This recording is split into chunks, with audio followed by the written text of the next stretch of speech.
Hey everybody, welcome back to the channel. Today we have another battery to review, and this is a Dyness 100 amp hour 12 volt battery, and we're going to do a full review. We're going to unbox it, we're going to put it through a capacity test and a load test, and we're going to let you know all that today on Tackle That.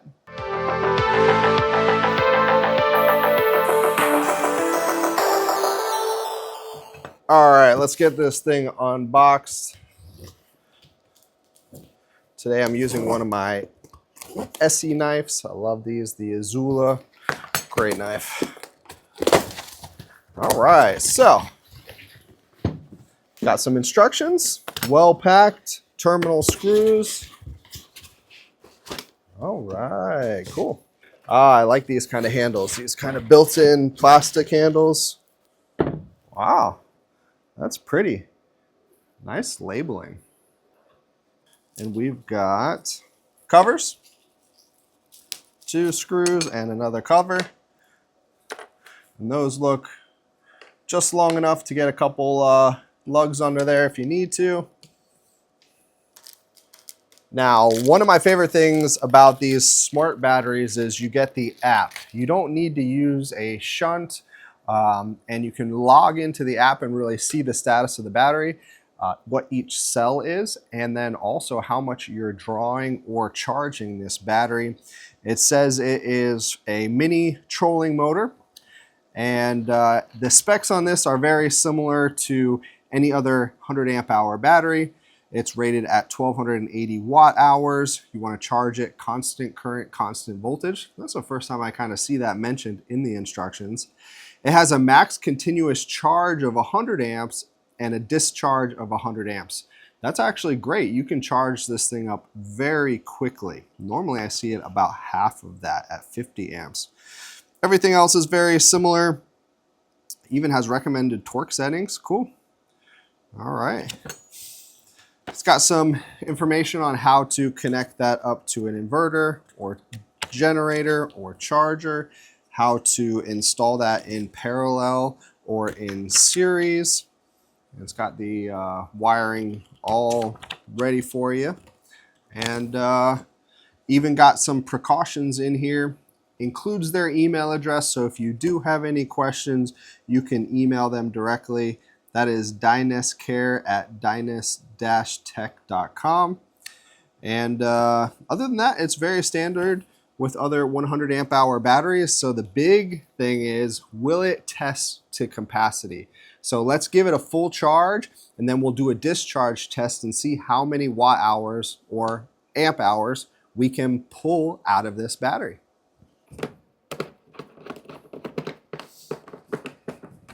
And today we're using a DC House 12 volt 20 amp charger. So this will charge the battery from dead in 5 hours. You got 100 amp hours, you're charging at 20 amp hours an hour, 5 hours. The math is pretty simple on that. And links are going to be in the description to all this stuff as well.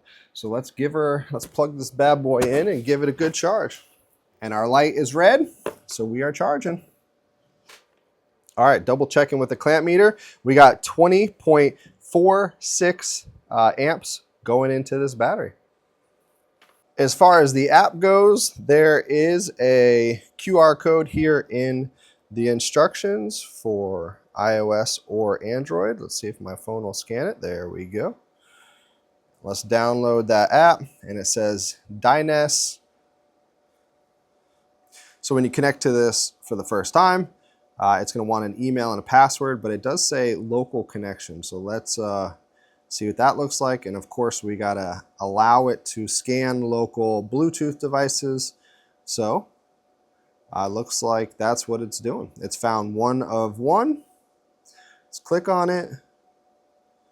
And here we go. Nice status. We've got the voltage, state of charge, capacity, temperature, current. And right now we're getting 19.84 amps into the battery. It's shipped at 50% capacity, which is stable for lithium iron phosphate. Doesn't have any alarms or protection or anything faulty. Let's see if we can get into the Let's see if we can see the cells. So we got serial number information, battery. All right, and there's our cell voltages. So nicely balanced within 0.01 volts of each other, which is great. And it's also going to have the total charge, amp hours, and discharge amp hours. And then what do we got? A state. Okay, so we're charging, discharging's on. It does have how to set up your controller. So let me take a picture of that and I'll share it with you guys. When you're charging these, you do want to have your voltages set properly. That way you're getting the full capacity of your battery and you're not damaging anything. So telling you what parameters you should set those to right out of the box is nice. You don't have to go figure that out for you and spend time researching that online. And for this test, we are going to drain this battery with this discharge tester. It's going to use the energy as heat, and we're going to track how much is coming out of the battery here. As you can see, we got everything zeroed out. We're going to do a 20 amp discharge, so that is a 0.2 C, which is perfect for these batteries. So let's turn it on and go. All right, we'll let it work. And the results are in over 103 amp hours. That makes things a lot more simple when these batteries test over their capacity. That's how you know high quality, balanced cells, and you're good to go right out of the gate. So what are we gonna do next? My favorite thing, and that's turn this battery bank into a power station. So what we'll do real quick is add this inverter.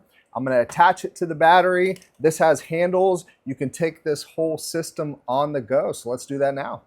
All you are going to need is some thick cables. Now make sure you size your cables correctly with a proper fuse or a breaker in this case.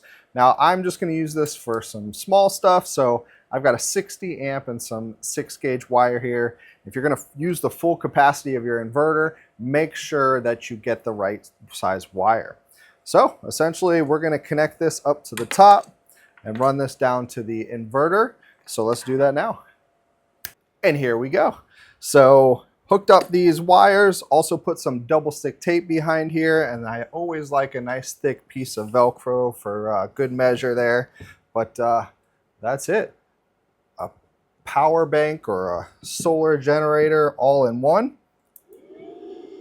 Now, in order to have the solar feature, of course, you would just plug in your charger, your solar charger here, or you can plug in your AC charger and charge this battery back up. Now let's go put it to use. Let's turn our inverter on, plug in our charger, got a green light, connect things over here to our battery.